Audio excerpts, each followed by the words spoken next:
Hi friends, இன்றைக்கி பச்சை பட்டாணி வச்சு ஒரு குருமா பண்ண போகிறோம்.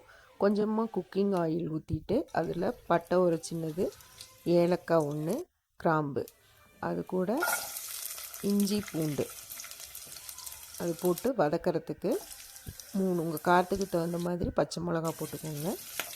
நான் 3 பச்சை மிளகா போட்டிருக்கேன் இந்தளவுக்கு. அதுக்கப்புறம் பெரிய வெங்காயம் ஒன்று உங்கள் கிரேவி எவ்வளோ வேணுமோ அதுக்கு தகுந்த மாதிரி போட்டுட்டு ஒரு மூடி போட்டு கொஞ்சம் நேரம் விட்டுருங்க. அந்த வெங்காயம் அப்படி கண்ணாடி மாதிரி வர வரைக்கும் வதக்கி விட்டுருங்க. கொஞ்சமாக முந்திரி ஒரு 4-5 முந்திரி போட்டுட்டு அதையும் ஒரு கிளறி விட்டுடலாம். இப்போது ஃபைனலாக அடுப்பு ஆஃப் பண்ணிவிட்டு கொஞ்சோண்டு கொத்தமல்லி தழை போட்டுக்கலாம்.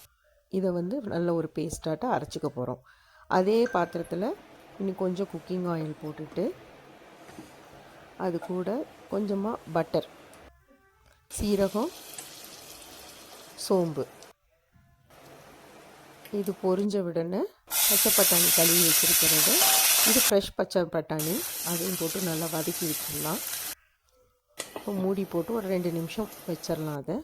அது கூட இந்த அரைச்சி வச்ச பேஸ்ட்டு, இந்த மசால் வதக்கி அரைச்சோம் இல்லையா, அதையும் அதோடு ஊற்றிட்டு கொஞ்சமாக தண்ணி ஊற்றிக்கோங்க. உங்களுக்கு எவ்வளோ வேணுமோ அந்தளவுக்கு தண்ணி ஊற்றி மூடி வச்சிடலாம்.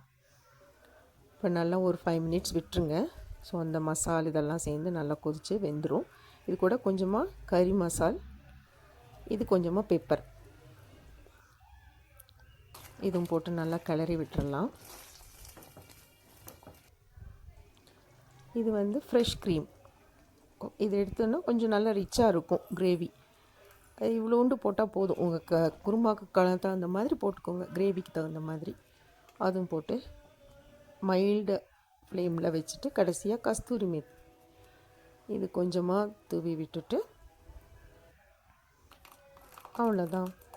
நல்ல க்ரீமியான ஒரு பச்சை பட்டாணி கிரேவி ரெடி. இது ரைஸு, சப்பாத்தி எல்லாத்துக்கும் வச்சு சாப்பிட்லாம். நான் இன்றைக்கி ரைஸோடு வச்சு சாப்பிட்டேன்.